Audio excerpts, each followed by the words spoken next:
use your God power to get everything you ever wanted and live the life of your dreams. The Master's Course. Copyright 2010 by Richard Lee McKim Jr. All rights reserved. Let the quest for knowing begin.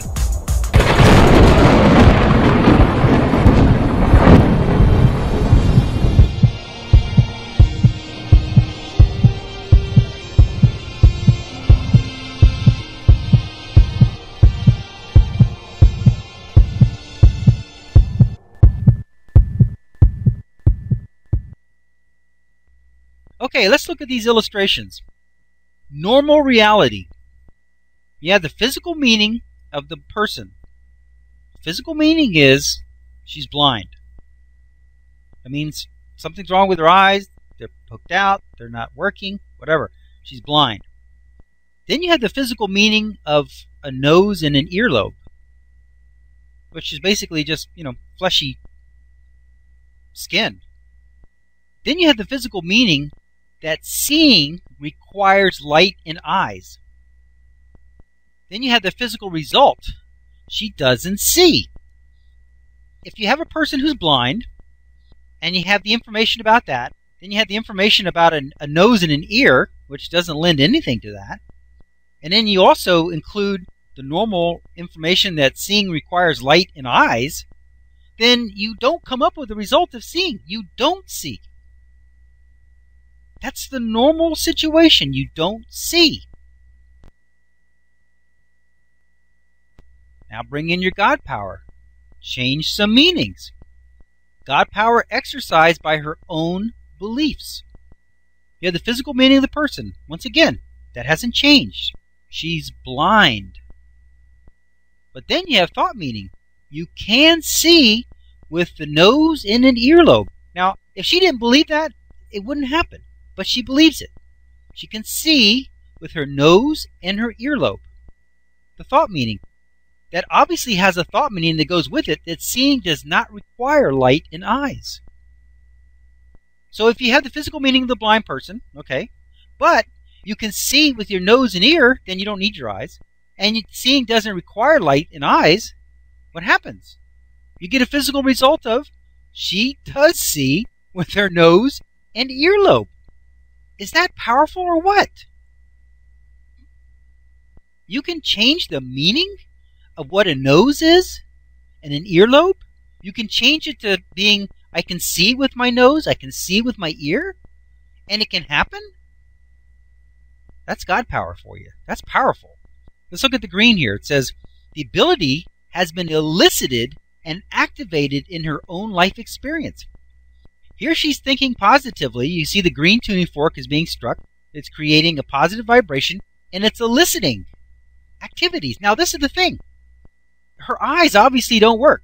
I don't know if she was born that way or she got poked out in an accident or what. I don't know. But this is the thing. She wants to see. She thinks she can see. That's what the green tuning fork is. It's sitting out a meaning, I think I can see. Anyway.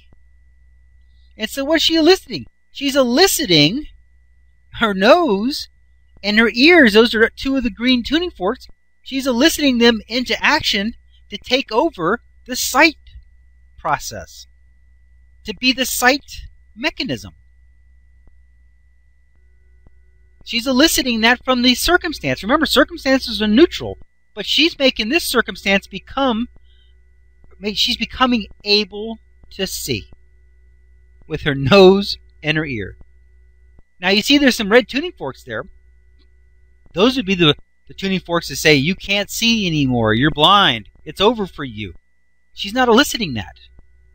She's eliciting the green tuning forks, the positive ones, to say, hey, it doesn't matter if you don't have eyes, you can still see. We're now going to turn your nose and your earlobe into a mechanism to where you can still see. That is amazing. Here it says the green tuning fork vibrations are high frequency meanings. Whatever it takes to be able to see again, that is what she's bringing into action. And if it means she has to use her nose or her earlobe to see, that's what's going to happen. Here it says the red tuning fork vibrations are low frequency meanings, and they resonate and elicit all the things that will match them. She's not eliciting those. They're not activated. Those would be all the things that would keep her from being able to see. But she's exercising her God power. She's saying, doesn't matter if I don't have eyes. I can still see. And the situation resonance elicits from the situation a way to still be able to see. Now, the situation had unlimited possible outcomes. One of the outcomes was, you're blind, you can't see. It didn't elicit that outcome. Another possible outcome is, you can see anyway. She's eliciting that outcome. But then how? One of the possible outcomes out of the infinite possible is, you can see with your nose. Okay, she's eliciting that one. You can see with your left earlobe. She's eliciting that one. Out of the infinite possible things, she's eliciting those into action. By the meaning, I can still see. It doesn't matter that I don't have eyes. It doesn't matter. Remember, situations are neutral. You can elicit any outcome from any situation by exercising your God power. At this point, we are no longer in any position to make the sweeping statement that there is anything that can't be reality. As we move through this chapter and the rest of this book, we're going to see more and more things that must be reality because they have actually occurred. However, neither you nor I can ever say again that something is not reality just because we are unable to experience it ourselves. We are not in any position to determine or judge those experiences that are not our own.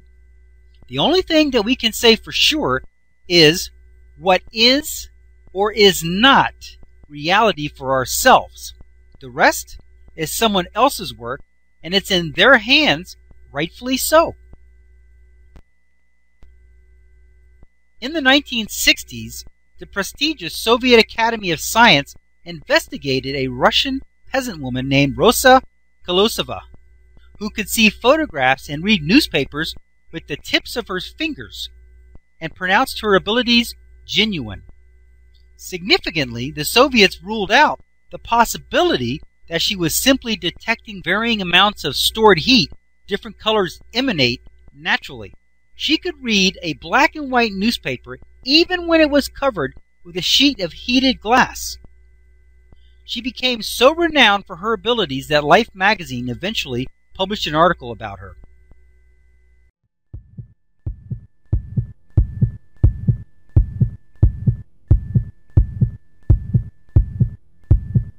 Options. Now activating the next video, play options. 1 moment please.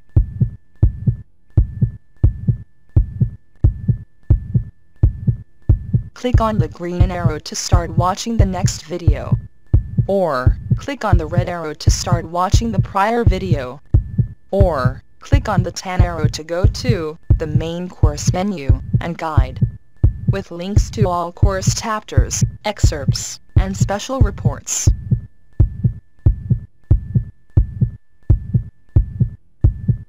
Up next, special video options. Click on your choice of course videos, menus, and excerpts.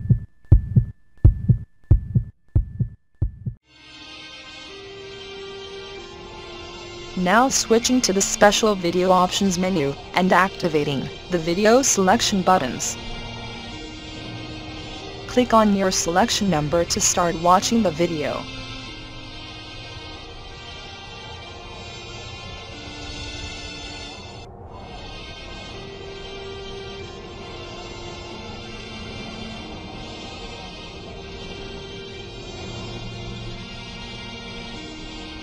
"15 seconds till we switch to the next page with the free download information. Pause the video now if you need more time to review the available selections."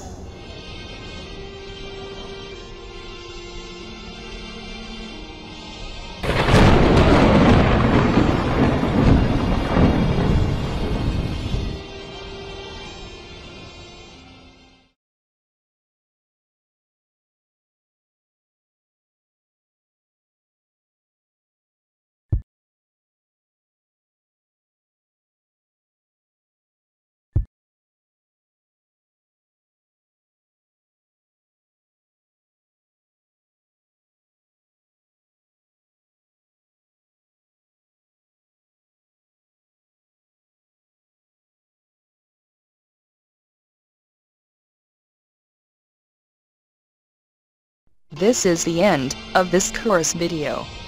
Its video number is listed above. To watch the next video, simply click on the next video in number sequence. Thank you.